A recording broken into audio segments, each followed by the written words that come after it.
to Stall Talk. I'm Kendra Dixon. We're on episode number 22 of Stall Talk. I'm really excited because Tuesdays have become my favorite day of the week. It's when we get to take a really deep dive into the conversations about our horses, possible mental blocks, or even physical problems that are keeping us stalled. If you feel like you're stuck in a rut, if you feel like you've hit a plateau with your horse and you just can't really pinpoint what it is or why you can't seem to break that bad habit or go to the next level with your horse, well, I have good news for you. You probably ride a lot better than you think you do. But like me, you might have kind of bought into a flawed system. And if you did everything the traditional or the most popular technique said to do, and that didn't work for your horse, that can leave you super frustrated. I get it, because I was that girl. I was stuck in that stall for many years and it was very costly. And thank goodness I didn't quit. I met one person at the right time who challenged everything I thought I knew about the sport of barrel racing. And it really was pivotal for me. But I had to change my mind about a lot of things that I had been taught as a barrel racer. And I'm really excited for Stall Talk every Tuesday. We get to talk through some of the things that we just aren't realizing they're adding up, like that could be the culprit. And so we're taking a deeper look at the mental health of the horse, how it is impacted by a mechanical error somewhere along the line. So at some point, a mechanical error has happened. What does that mean? That means the tack wasn't right, the placement of your hand or your foot or the angle of the barrel pattern, something didn't add up for that horse. And it may have caused some mental damage, a bad memory. Well, horses don't forget. We learn that from our equine behavior specialist, James Davison, every Wednesday night in the Stall High Mentor program. Horses do not forget. They don't rationalize, but they do remember. So our guest again this week, Leanna Ray. Howdy. Hello. Happy Tuesday.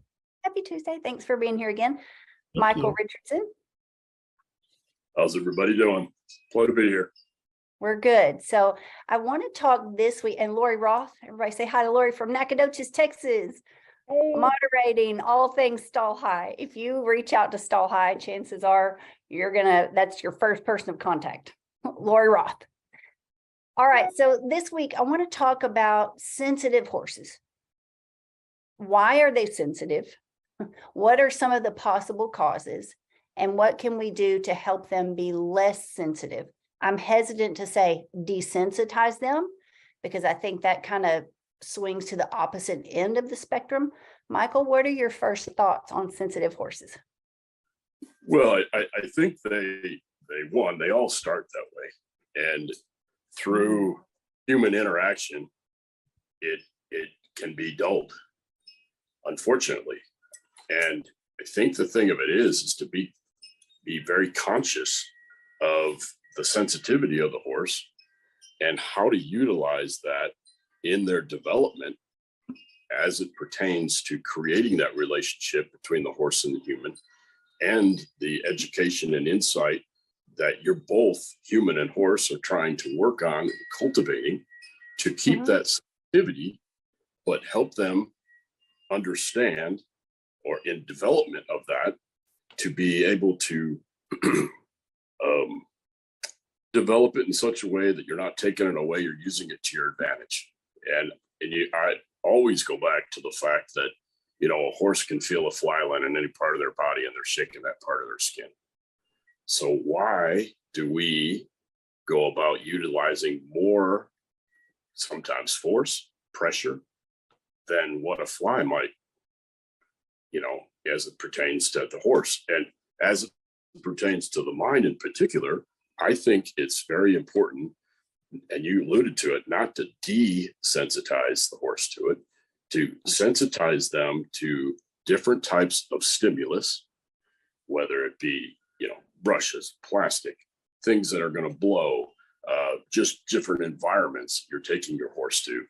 And through the process of introduction of these different types of things, you're developing that sensitivity to work for you in a responsive manner and not a reactive manner. That's good. That's really good. So I love a horse that's like really light and very quick to respond. I don't enjoy horses that are overreactive. There are some horses, and those are the ones that put me on guard. I remember one horse I had in training, and I'd gone by myself. This was back years and years ago. Didn't have anyone to help me. I didn't have a covered arena at the time. I had to go rent another facility. So I'm riding by myself at a property with nobody else there. And I was doing my typical reset move, right, to train the barrels. And it just so happened he spun so hard, his tail swung on that pop-up barrel and it made like a swish sound. He jumped like a cat. I mean, he was so reactive and it caught me off guard. Like he could move like a cat. So you want a performance horse. I think you want that quick reaction, like you say, if it's channeled in the right direction. You don't want an overreactive horse that puts you in harm's way. I believe there is a difference. How do we kind of describe that difference in those horses for people who are like, well, I'm not really sure what the difference feels like. What do I recognize? Well, I think, and you hear this a lot here, well, be a better leader. Well, what does that really entail? And I think it's important that when you're taking these different situations and these reactive horses that tend to be a little hotter, I think it's important not to dull them through repetition, drills, because what I find and have found in the past that irritates a horse and it pushes them, and Leanna will allude to this, but you've got your dorsal and you got your sympathetic and you got your ventral as far as the nervous system goes, and it pushes them to shutdown mode because they don't have a release because they're always being bothered and being picked on. So I think it's very important, and I try to be as aware of this as I possibly can in every interaction that I have with a horse, is that we present things in such a way that that particular individual can understand and develop that. And that gets us to a point, and you've alluded to this too, Kendra, is the fact that we're not trying to pigeonhole every horse into one approach, one program, one way of addressing the development of the horse's mind, the neural system, their emotions, and the physical aspects. So it's very important that you look at this from the standpoint of what does that individual need. So your really reactive horses, what I want to try to do is introduce it to them in such a way that it's not full blown, here we are, and they're getting all snorty and getting on the muscle. And that might be, I like to use a comfort zone and say 6 feet from that horse, whatever it may be, a barrel, plastic, just different environment, a barn, 6 feet from that or 8 feet or whatever it is, they can't handle it. But 6.5 feet, they're okay. So take them to that 6.5 feet and then take them back and away from it and let them have the time to be able to just let down and take a breath and think about it, soak on it, and then reintroduce. And I try to do that with every situation. And then what I have found from that is you're taking a horse, you're not taking anything away, but you're helping them understand how to utilize that in such a manner that helps them become better, not taking it away where they're becoming dull or they're flighty or they're just getting scared or the shutdown mode. Okay, let's talk about shutdown mode, because I'm gonna venture to say if someone's not listening right now live, they're gonna stumble across this replay at some point in time and they're gonna say, wait, what? What did he just say about drills? We talk a lot about drills. I'm challenging the barrel horse industry. Stop doing drills that don't work. I used to do them too. I was spoon fed. This is just what you do. You just circle that barrel about, 8 million times and eventually they're going to get it. I didn't understand why I was burning through so many horses and why things weren't working. So, Leanna, I'm assuming horses are similar to humans. Tell us about that shutdown mode. What are we not aware of? Like with that repetition and that kind of practiced horsemanship, even though people don't, it might not be considered inhumane, Right. but it is a forced application. Yep. What are some signs that our horses are shutting down? Can you elaborate on that? I think that's a great question. And I think this is a great conversation to continue to explore, because I think every horse, their cues for their nervous system, each horse is going to be different, just like we are different. Like there's no two horses that are alike. There can be similarities, but there are no two horses alike. Just like there's no two, we can have similarity as people, but we're still individual and we come with our own history. Right. So they're, first respecting that. And in terms of the drills and, I think, even in school, as I grew up, it was always repetition, but no learning ever happened. It was like you would learn for the test, you did the test and you forgot the information. Right. And so what we know is that if the nervous system is in a state of dorsal, which can look like compliance, by the way, like the horse can actually do that. Dorsal can look very much like compliance. Yep. Okay, I've got to write that down. I'm getting chills. This is going to liberate a lot of people and a lot of horses that are like, they think they're doing the right thing. Just pull back for a second, step back, listen, let's consider, is there an even better way that's more conducive for your horse? Dorsal can look like compliance. Yes. The horse will be compliant. It will go through that drill. And, but there's a vacancy, right?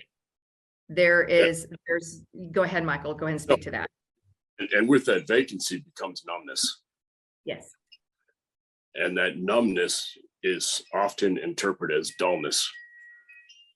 And with that dullness, people think they need to use more use of the aid.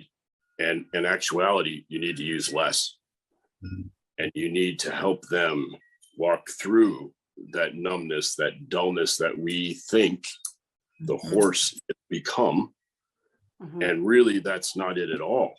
They just need the opportunity for a reset and for them to kind of get to a place where they can just take a breath and work on those things. And I didn't mean to interrupt, but I think that was a very important point that you were making there, Leanna. So forgive me for that. Oh, no, I think those descriptive words are what begins to help us shape a language to describe a horse, because the more I describe, the more I understand. The moment I define something, I have lost connection. Say that again. The moment I continue to describe, right, the experience becomes fuller.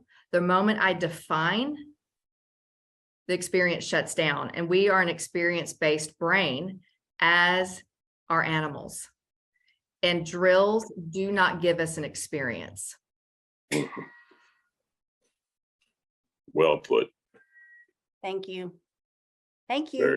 And I found that drills, like you say, I mean, how many of us can say, oh, I just love that repetition in school. I love doing drills. I just love it when I just have to do the same thing over and over and over. I've never met a human who said, I like that. Yeah, correct. However, that's how a lot of people treat their horses. That's still considered the standard, the golden standard in barrel race training. Drill and drill and drill and drill and drill. Michael, I think there's a complexity. You said that vacancy begets numbness. From numb, they then get dull, and people often think they have to do more. Now, a lot of people right now, I guarantee you somebody's listening saying, oh, that's not me. I don't use a bigger bit. No, but do you feel like you have to do a little more to hold your horse off? Are you having to ride just a little bit harder? Michael, this is a complexity. some people might be listening thinking numb means they're slowing down, but I see a lot of horses that are running in full speed and they're completely numb. There's no feel left to them. And so No. people they're trying that tug of war, like, let me just hold this horse off this barrel. Let me just hustle past it, not realizing the signals. That horse was vacant months or years ago, and now Yep. is completely numb at the highest rate of speed. That Yep. is a very complicated and not fun recipe or a place to be on a fast horse that's completely numb or almost numb. So how do you explain that horse that, like, he's numb, but he looks like he's still performing because he's running hard? It becomes a mindless maneuver. They're going through the motions, but they're not participating as a willing partner in the process. And so you see these horses, like you just alluded to, that are performing at a very high level and doing, it what appears to be, man, that's a fantastic run. But the reality of it is you're just burning this horse up because it's going further and further and further away mentally than where you think you are or striving to get to. What we want is this. We want to come together as one entity, one mind, one body with our animals, not further and further away. And this void right in here is where I see people start to use more pressure, to try to think, well, I use more pressure and I'm going to get them back. But you're not. So it's getting to a point where you're reaching that dorsal mode where they're shutting down and they're not there anymore. And that's this is a hot topic, guys. This is freaking it's awful. Yeah, it's a dangerous recipe. And that's when accidents happen. Not to mention, using up that horse. But that's when accidents happen, because then one day the horse is going to say, I just don't care anymore. I'm done. And there's your wrecks. Okay, so now let's talk about the light at the end of the tunnel. Let's talk about the change, how we can start to do things different. Leanna, how do we recognize a vacancy? What does it look like first? And what do we do to prevent these things from escalating? And maybe they already have. That's what Stall High is here for. That's why we're having these conversations, so that we can help repair the damage that's been done and get you back on a path heading in a good direction, not necessarily in the direction everyone else is riding. Leanna, what does vacancy look like? Well, yeah, it's going to look different for different people and for different horses. One of the things that Michael and I work with in terms of the groundwork that he does, and that I've been able to spend the last year observing and understanding through the lens of relational neuroscience, are studying the cues of the horse. And those cues, in terms of our nervous system, what we want to do is develop this attunement between the horse and ourselves, because our internal state is going to, through the field of resonance, it's going to affect and touch the horse. And then there's going to be this nervous system to nervous system communication that's happening, which means I'm also observing my cues as well. Have I tightened? Have I started squinting my eyes? Those are my cues that I'm beginning to go into a part of me that is overworking. And then did you see how I did this forward movement? So I'm going to use the sense of forward as if I have to develop this push. It's a subtlety, but what's happening inside of my nervous system, I also have to understand and go, this is in a response to something, and then kind of hold that space enough to watch, what are the eyes of the horse doing? What are they expressing? Is there tension in the body posture? Is this movement that we're doing, and there, when you're doing the lead work, is the horse yielding into its pelvic area, into its hindquarters, and then moving, or is the horse just moving forward as if, oh yeah, I know this, I'm just going to push, right? And so this is where understanding those nuances of these developmental movement patterns can be incredibly insightful and beneficial, and it keeps you both safe. So if to land that, I would say it's beginning to really understand and learn the cues of your horse, yourself, and how you two communicate, so that he feels like, or he or she can feel like she can give you a cue and that you're going to listen. Yes. And what does that look like? Attunement. So you just Attunement. called every rider out in the history of the world, in the history of the horse world. You just called every one of us out. What's going on in here? Did we squint an eye? How many of us can honestly say we can detect when we squint an eye when we're working a horse or when we're riding? Very few. I'm going to venture to say a very small percentage of the riding population even pays attention to, did I squint this eye? Is my torso tilting a smidgen forward? Why? We're so focused on the horse that we're blind to ourselves many times. I still am. I'm learning. That's why I'm here. Wow. Well, we all, and you hear people say all the time, well, they're a mere reflection of me and I'm a reflection of them. Well, that's true. But are you taking accountability for what's going on in here? And one of the things that I've learned working and riding from this perspective that I'm in is the fact that I do a pre-ride check, meaning check my mind, check my breathing, try to, make sure my shoulders aren't any tighter than they are normally. And then when I get on my horse or we're doing groundwork, I want to do a pre-session just evaluation. How's that horse stepping? What do his eyes look like? Can he take a big blink? How soft are his ears? Are his muzzles tight? Is his mouth just clamped?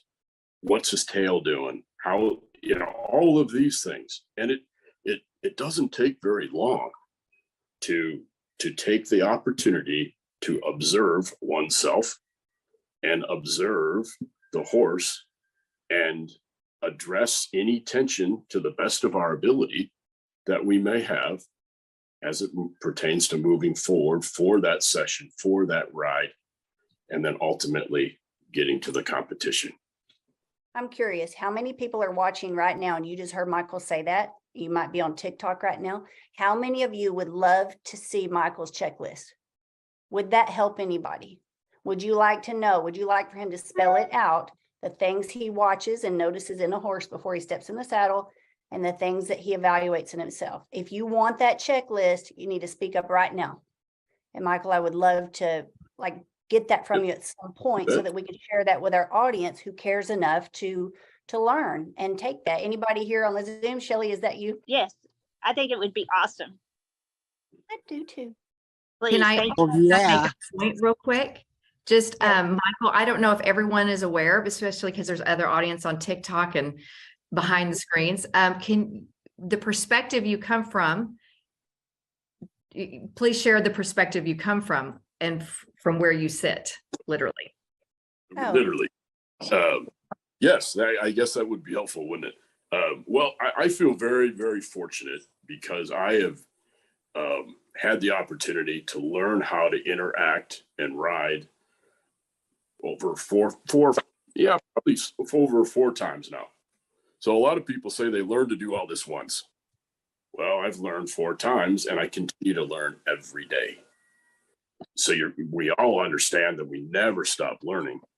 But as a little boy, of course, as an able-bodied person, meaning I was standing up, I just saw other people do it and I mimicked that, and all the way up to, the time that I got hurt and I sustained a spinal cord injury, which left me with paralysis of my lower extremities. So the opportunity to learn how to work with horses from an able-bodied perspective, and then learn how to work with horses from the chair, and then the various injuries that have come along the way that we all have encountered in our lives that change things just a little bit in the way that we work with horses and the way that we ride. So my perspective has been incredibly enlightening, and it just never ceases to amaze me how attuned horses are and how much better they can become as far as attunement goes, and understanding the subtle nuances of squinting of the eye, holding our jaw maybe just a little tighter, maybe our neck's got a crink in it, our shoulders, our pelvis is tipped or twisted just a little bit, how they pick that up. And if left unattended or unrecognized, what you see a horse do is they compromise for our tension. And oftentimes with that, and I see that a lot when I'm evaluating riders and watching how they move, how the horse moves, are there two separate entities there, or are they striving to be one? And that, the side note on that, you can watch riders and you say, man, I want to ride just like that. That's the most beautiful thing I've ever seen. And then you get other people on a horse and go, oh, they're trying. And no disrespect with that, but you can see that they're not in sync. So my perspective is, it has enlightened me, and it gets me back to how in tune a horse and how sensitive a horse can really become. To your point, Kendra, when you were talking about, I like sensitive horses. I like it. But I want them to understand that we're going to do it together and not take over and do it themselves. And then I'm behind. So we want to have a horse that's sensitive, but that understands the process of waiting for us. And that probably is a whole other tangent. But these are things that I've learned from being in a chair for going on 37 years. The value of waiting for us.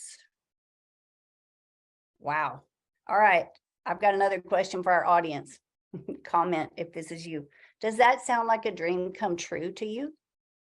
What he just described in a horse relationship. Do you want your horse to be able to respond to the slightest suggestion, the slightest movement? Yes. Who else? Who else is listening right now? Who else does that sound good? You want that connection with your horse.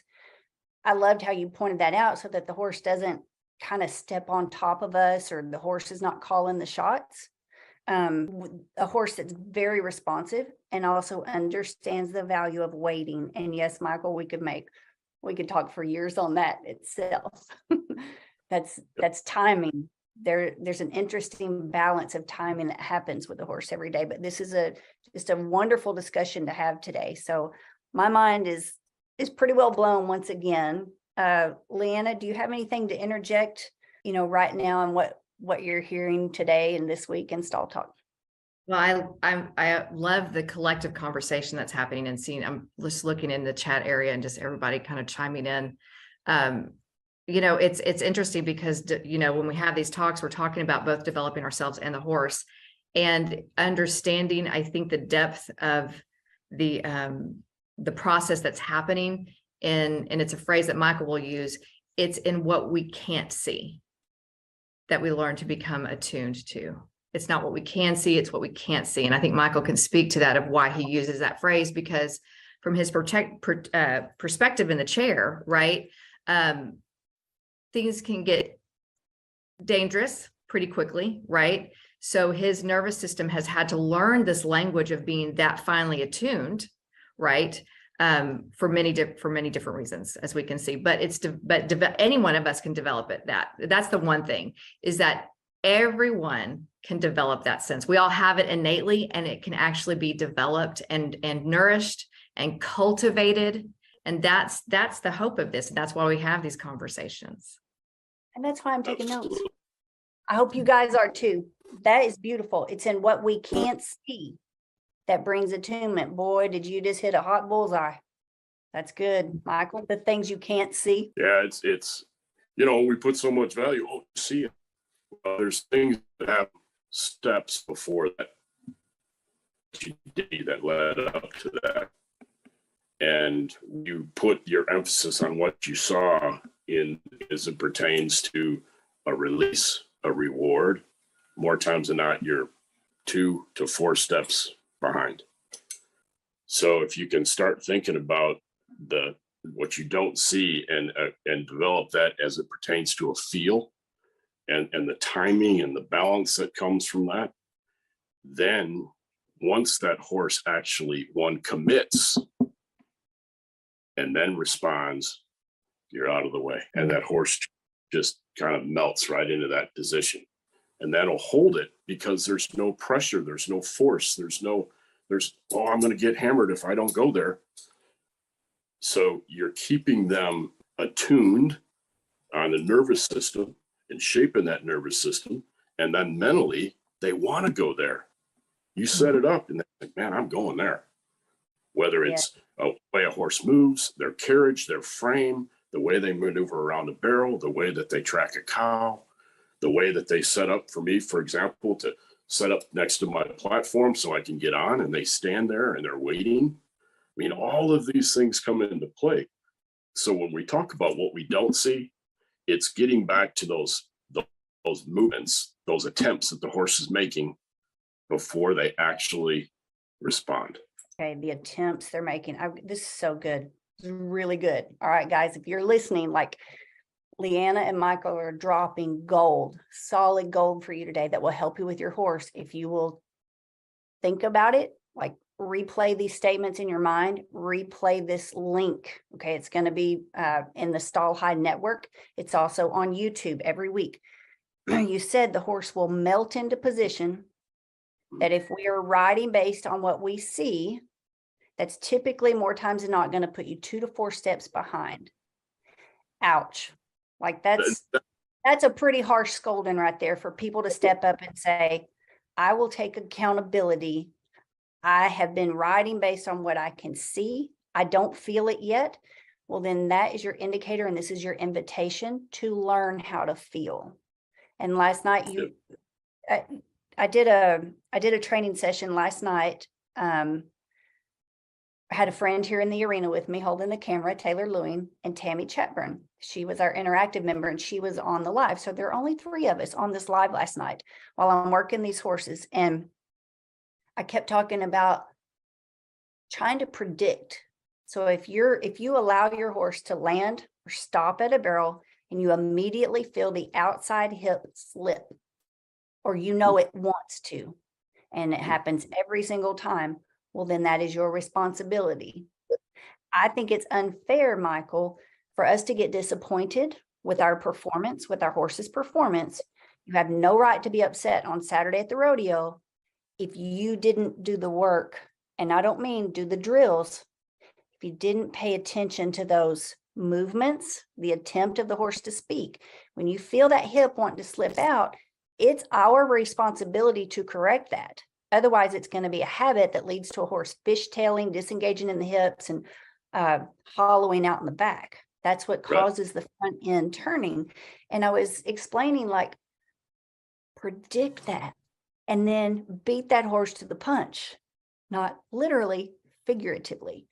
Be there to support the posture before that frame slips, and then teach. I want my horses to be more independent. Everybody wants an automatic barrel horse.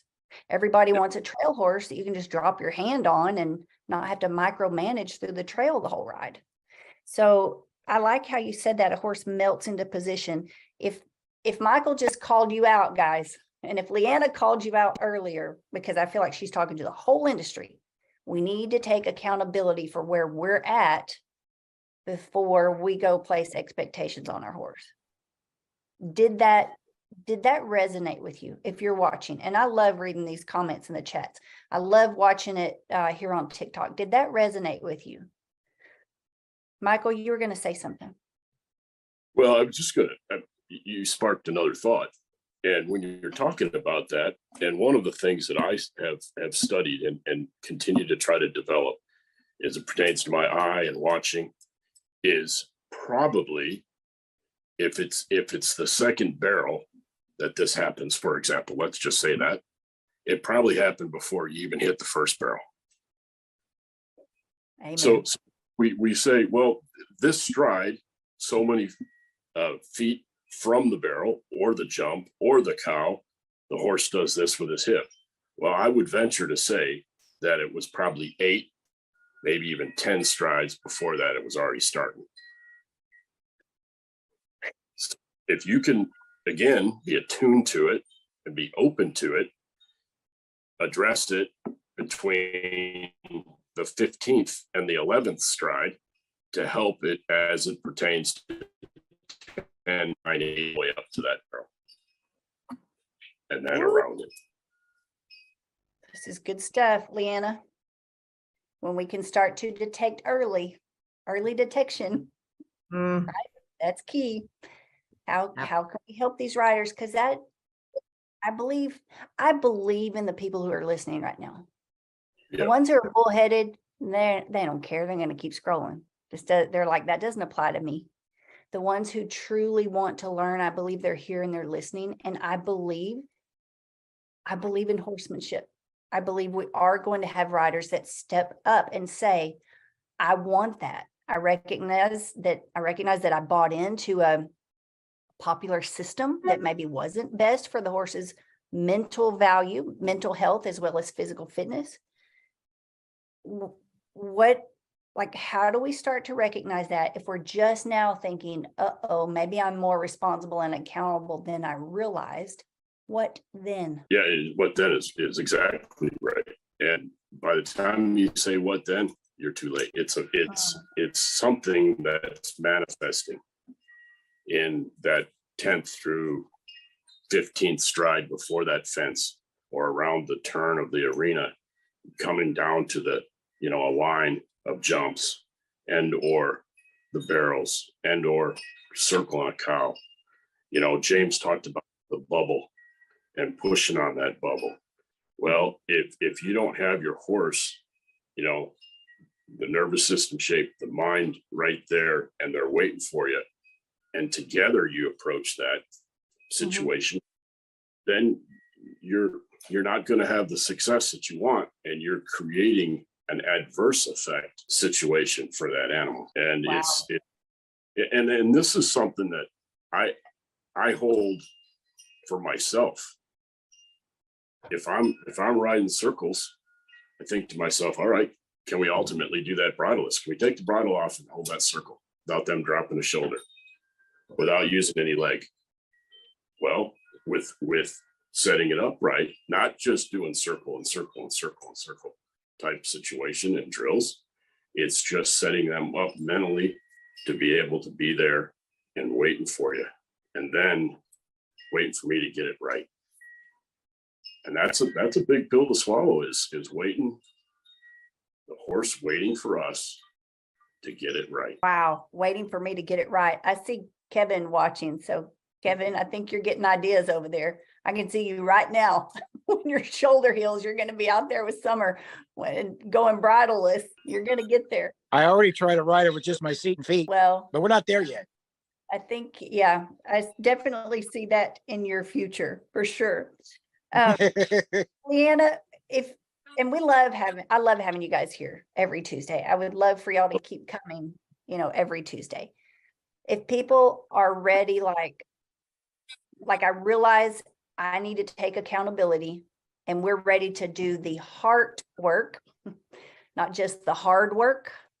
I think sometimes the hard work is easier, cleaning stalls and scrubbing buckets and loading and cleaning out trailers and changing tires and all that. That's the hard work. Are we willing to do the heart work, Leanna? What are some options to train with you personally? Is that a possibility for the public? Yeah, I think that is in development right now. In fact, as you bring that to the forefront, I'm glad you asked. I think it's oftentimes the heart work is through the relationality, and we are wired for connection and relationship.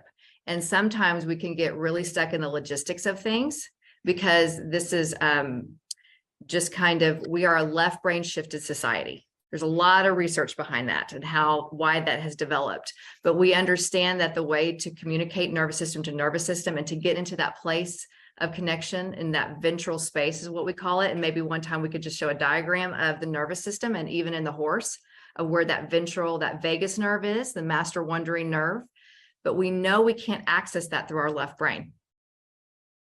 We can only access that space through our embodied presence, through our nervous system and our right brain. And the right brain is not about logistics. The right brain is about connecting to the experience. being present with the experience. And again, those are all things that can be developed and nurtured and cultivated. And it's really, it's taking that pause. It's going into the round pen or the paddock with your horse and just observing and becoming excellent at noticing and observing. Mhm. And I But know, go ahead. I was gonna say, and noticing and observing though through the right brain and the body, allowing the left brain to say, you need to take a little break. I'm gonna let you rest over here, recharge. And I'm going to begin to cultivate the capacity to notice and observe through my right brain and through my body. And what does that look like? Well, the right brain wants to see more of the horizon, wants to take the whole in. It doesn't want to just notice a part.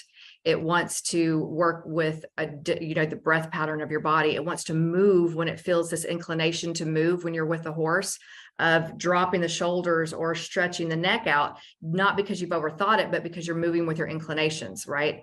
And that is something that we have to continue to cultivate. It's not something that just automatically happens just because, again, we're left brain shifted in society. We have to be. I mean, we've got a schedule during the day. That's the left brain. It's going to help us get those things done, but it's through the right brain and the body that we actually can access that space of connectivity.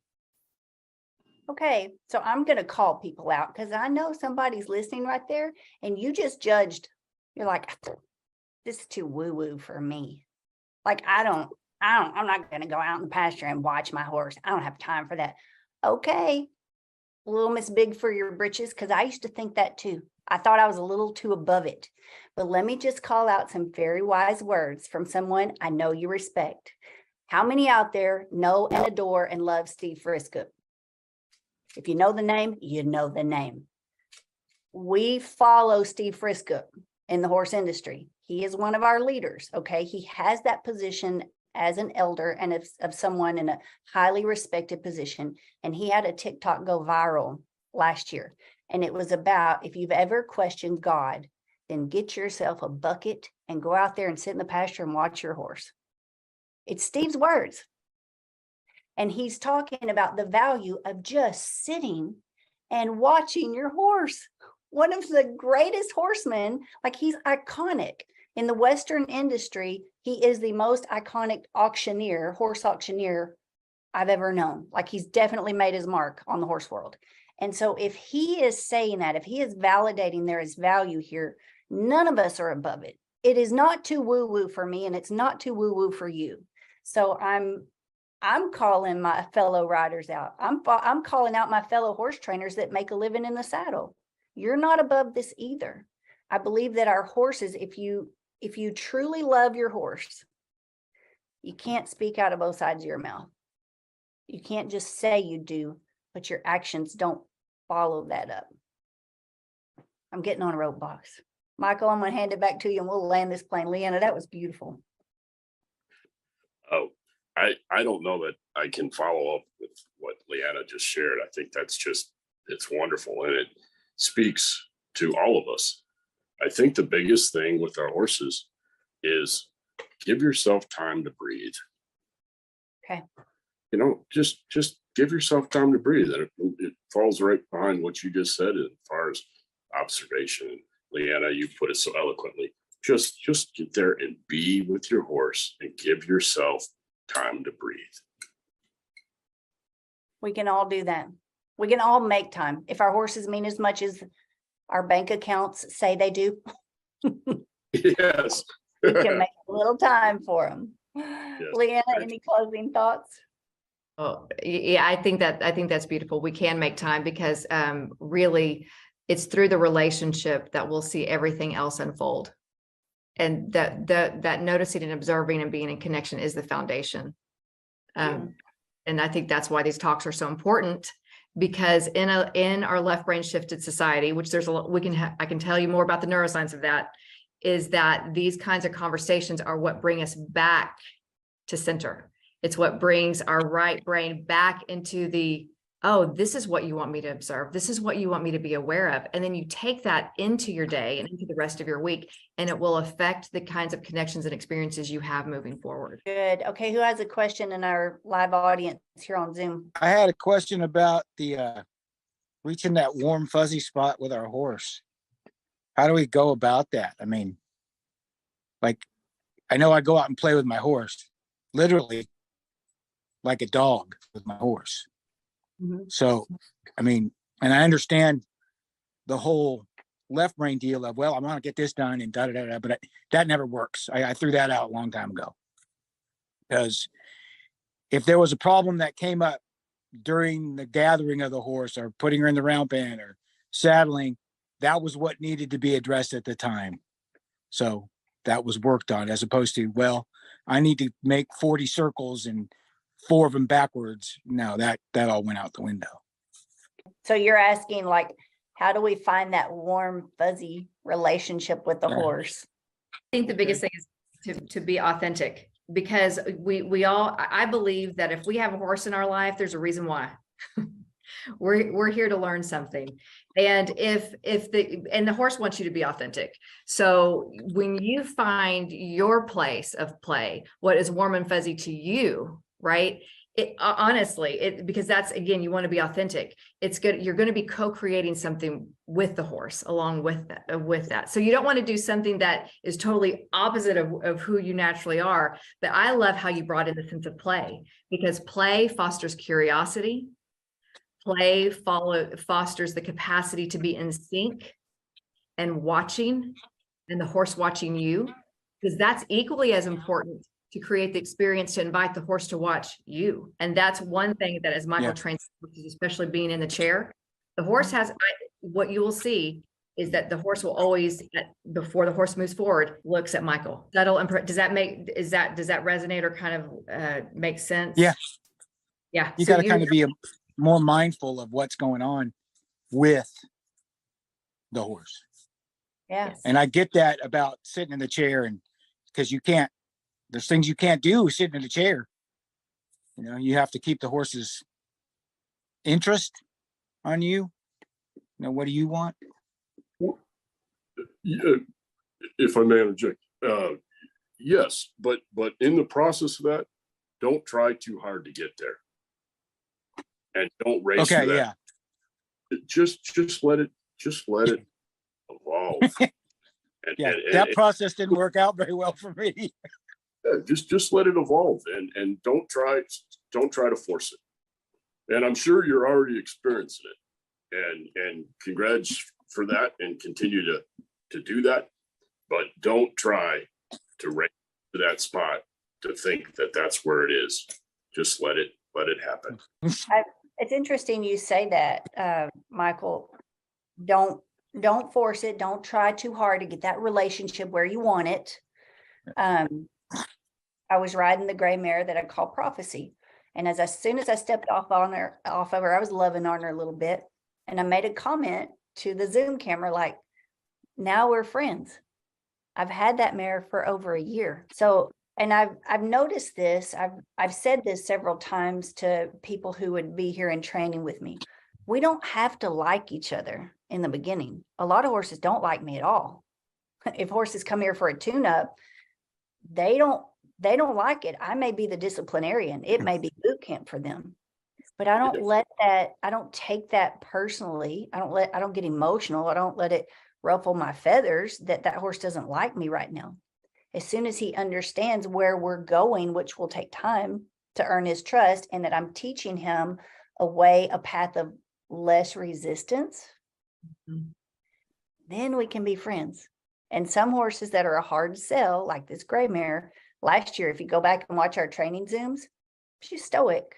She ran from me. You step in that pasture, she gone. Like little wild deer, she's gone. So it's taken a year to develop that relationship. And now she's happy to see me in the pasture. Last night when I turned her loose, she didn't leave. She stuck her little head through the gate like, yo, Kendra, don't you have something? Yeah. Let me bring you a little bite of feed, because we now have that relationship, and she's a lot more relaxed. I think what you said is really, really good. It takes time. Don't force it. Just let it be natural and trust that it's going to happen. Even if it takes a year, if it's authentic, isn't that what you really want? I firmly agree. And I think you're exactly right. That's what you want. And, it may take 6 months to get may take a year, just like you were saying. But if you're consistent and patient and kind and continue to support the process, there is that day, like you just shared just now, that the horse says, I want to hang out. Today's the day, and I don't want to leave when you take the halter off, and I want to follow you to the gate. And that's a beautiful thing. I mean, that's gold. That's But- rewarding.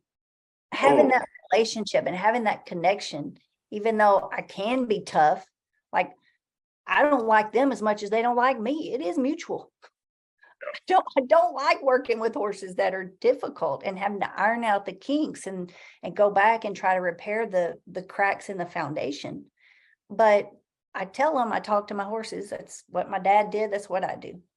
You don't have to like me today, but we will be friends. Yep. I'll earn their respect. I'll earn it. And every horse is different. Every personality is different. Thank you guys for being here today. Thank you for watching on TikTok. Thank you for watching on YouTube, Facebook. Those of you who are here in the Zoom with us right now. It means a lot to me that you care about your horse and that you are willing to at least lend an ear in this moment, whether you're watching live or you're catching a replay. If we got your attention and you want to keep going, you want to learn more, or you want to do more for your horse, take responsibility as a rider, go download this app, Stall There High. you- I strongly advise you to download that app, reach out to us. I want to say a special shout out to Life Enthusiasts. So Martin Patella, who has been a sponsor of Stall Talk for so many weeks now. We just love his addition to the Stall Talk conversation and him sponsoring. I also want to say a shout out to Merhow Trailers. If you haven't pulled a Merhow trailer, you need to test drive a Merhow, because they're running circles right around a lot of the bigger brands in pricing, in their floor plan and the features, and most of all their customer service. And their tagline is, once you pull a Merhow, you'll never want to pull anything else. And I can agree with that because I've pulled a Merhow. So guys, if you want help, reach out to us at Stall High, download the app, look for online training mentor program. Leanna, Michael, thank you for blessing us again with your time. Thank you, Lori, for being here to moderate. Thank you, everybody, who's watching, and